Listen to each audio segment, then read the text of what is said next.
So hello students. आज की video में हम बात करेंगे foreign invasions in ancient India के बारे में, जो कि इन्वेजन्स हुई थी बीसी एरा यानी कि बिफोर क्राइस्ट एरा में। और इन इन्वेजन्स का इंडियन सोसाइटी, कल्चर और एडमिनिस्ट्रेशन पर क्या पॉजिटिव इफेक्ट हुआ और क्या नेगेटिव इफेक्ट हुआ, दोनों के बारे में हम चर्चा करेंगे। और ये वीडियो बहुत ही छोटी रहेगी, इसलिए इसको पूरा देखें, वीडियो को लाइक करें और चैनल को सब्सक्राइब करें। तो आइए शुरू करते हैं। और ये यहाँ पर है कि हम कौन सी इन्वेजन्स को कवर करेंगे।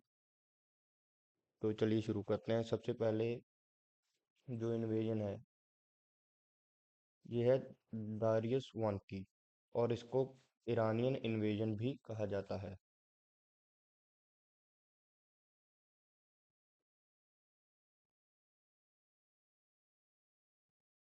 और ये जो दारियस वन था ये थर्ड पर्शियन किंग था आर्केमेंड एम्पायर का। और इसने जो अपने मिलिट्री कैंपेन्स थे, यानी कि इसने अपनी मिलिट्री का हमला और इन्वेजन्स कौन से एरियाज में किया, वो एरियाज थे यूरोप, ग्रीस और इंडस वैली।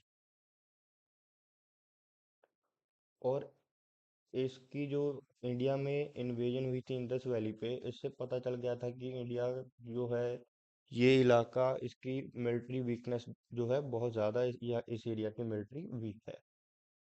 और इसने दारियस वन की मिलिट्री ने नॉर्थ वेस्टर्न इंडिया का सारा पार्ट 516 बीसी में ऑक्यूपाई कर लिया था। और तब तक ये जो इलाका है इंडस वैली का, ये दारियस वन और पर्शियन एम्पायर के अंडर ही रहा जब तक अलेक्जेंडर की इन्वेजन नहीं हुई। और इस इन्वेजन का जो इम्पैक्ट था, एक तो मैं आपको बता चुका हूँ, मिलिट्री वीकनेस एक्सपोज हो चुकी थी कि इस इलाके की जो मिलिट्री वीकनेस है बहुत ज़्यादा है। ये इसका नेगेटिव इम्पैक्ट है। और अब हम इसके दो पॉजिटिव बात करेंगे। एक जो था एडमिनिस्ट्रेशन, ये इसका पॉजिटिव पार्ट है। यानी कि इसके बाद जो इन्होंने इंडिया में और इंडस वैली सिविलाइजेशन में जो इन्होंने एडमिनिस्ट्रेशन को वहां पर लागू किया, वो वहां पर चलती रही।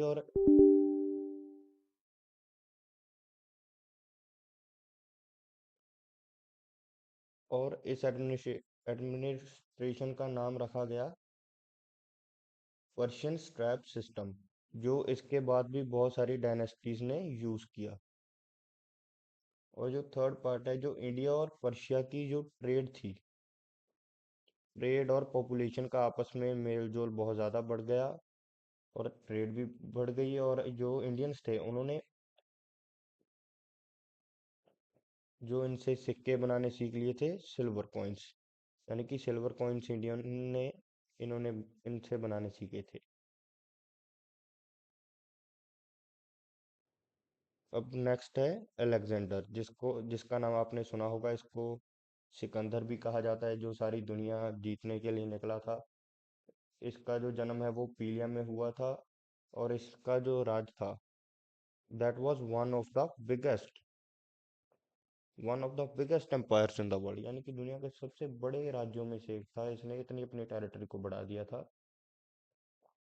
और इसने 326 में 326 बीसी में इंडिया को इन्वेड किया था। ये इसने इंडस जो है, इंडस का इलाका,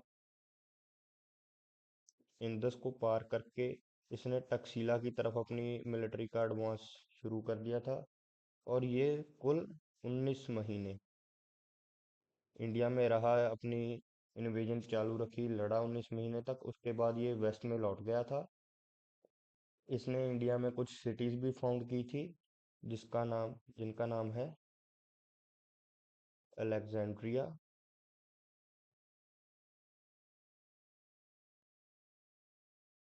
बाउकेपला,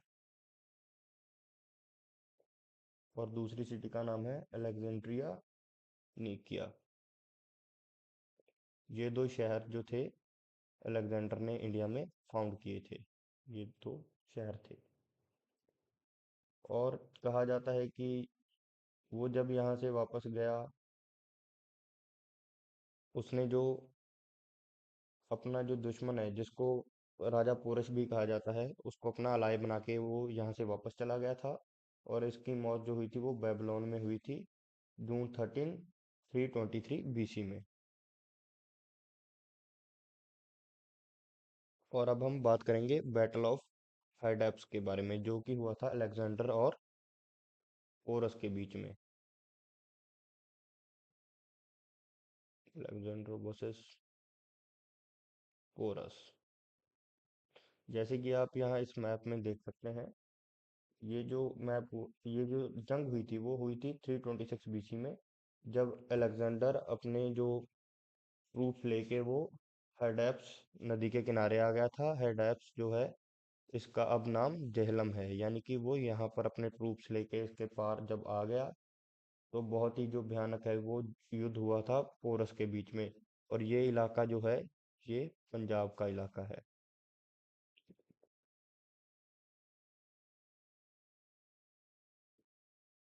और ये जो जंग हुई थी वो जेहलम और रावी के बीच में हुई थी, यानी कि ये इस इलाके के बीच में ये जंग हुई थी अलेक्जेंडर और पोरस के बीच में। और इस अलेक्जेंडर में जो है वो पोरस की हार हुई थी और अलेक्जेंडर की जीत हुई थी। पर इसकी बहादुरी से खुश होकर अलेक्जेंडर ने इसको अपना अलाय यानी कि साथी बना लिया।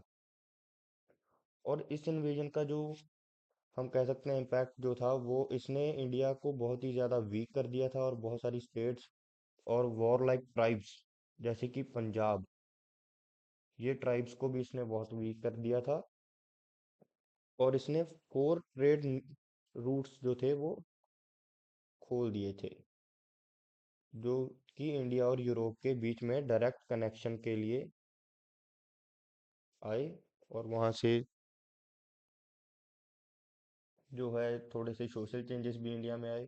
इंडियंस ने इनसे जो है मूर्तियाँ, आइडियल्स बनाने सीखे। आइडियल्स के साथ साथ कॉइन्स भी बनाने सीखे ग्रीक से।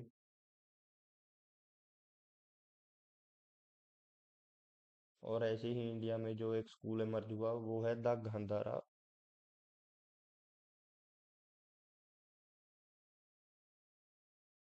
School of art.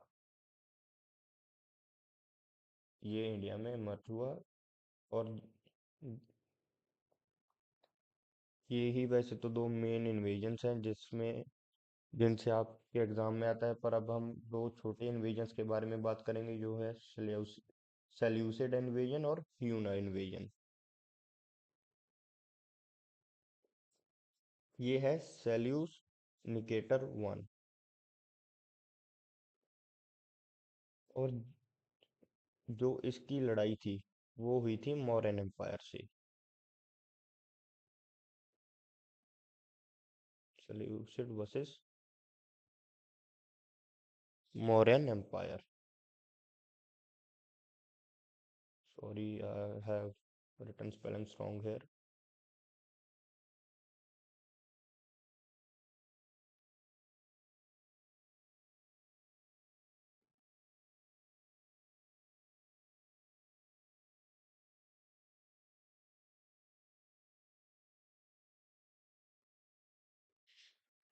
और ये जो जंग थी, इसका कारण था कि जो सेल्यूसिड एम्पायर था वो अपना जो की है वो रिक्लेम कर रहा था कि मुझे ये इंडियन जो टेरिटरी है, एक स्पेसिफिक एरिया की, ये जो है वो हमारा एरिया है।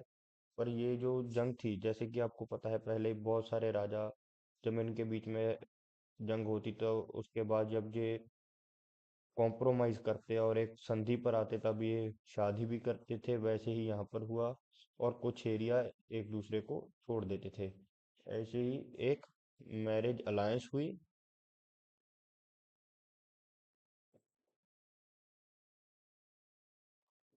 और कुछ एरियाज मौर्यन एम्पायर को दे दिए गए सेल्यूसिस वन निकेटर की तरफ से, जो कि हैं इंदस वैली और कुछ हिस्सा अफगानिस्तान का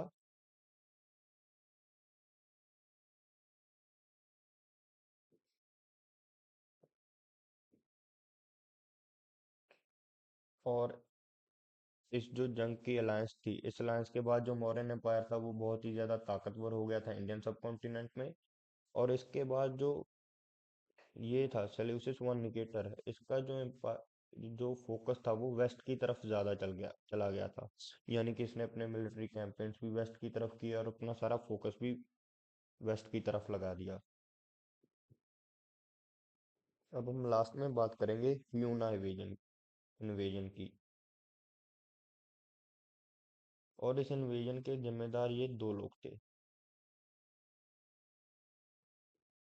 इनकी इन्वेजन थी कुमार गुप्ता के रीजन में। कुमार गुप्ता वन इंडिया में गुप्ता एम्पायर का जब ये शासक था, तब इनको हमेशा ही जो है वो थ्रेट रहता था ऐसी ट्राइब से।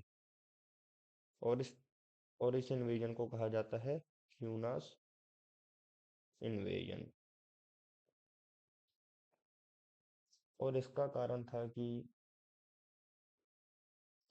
ये तोरमान और महिरकुला ये बार बार अटैक करते रहते थे और इनसे गुप्ता डायनेस्टी को बहुत ही ज़्यादा खतरा रहता था। और इसने जो गुप्ता डायनेस्टी का इनके बार बार अटैक ने गुप्तास का जो कंट्रोल था वो वीक कर दिया था नॉर्थर्न एंड वेस्टर्न टेरिटरीज को 5th सेंचुरी तक। और ये 5th सेंचुरी एडी है। So that's all for today's video. अगर आप यहाँ तक देख रहे हैं तो प्लीज़ वीडियो को लाइक करें। और यो वीडियो आपको यहाँ पर प्लेलिस्ट सजेस्ट हो रही है, इसमें से और वीडियोस जाके देखें। थैंक्स।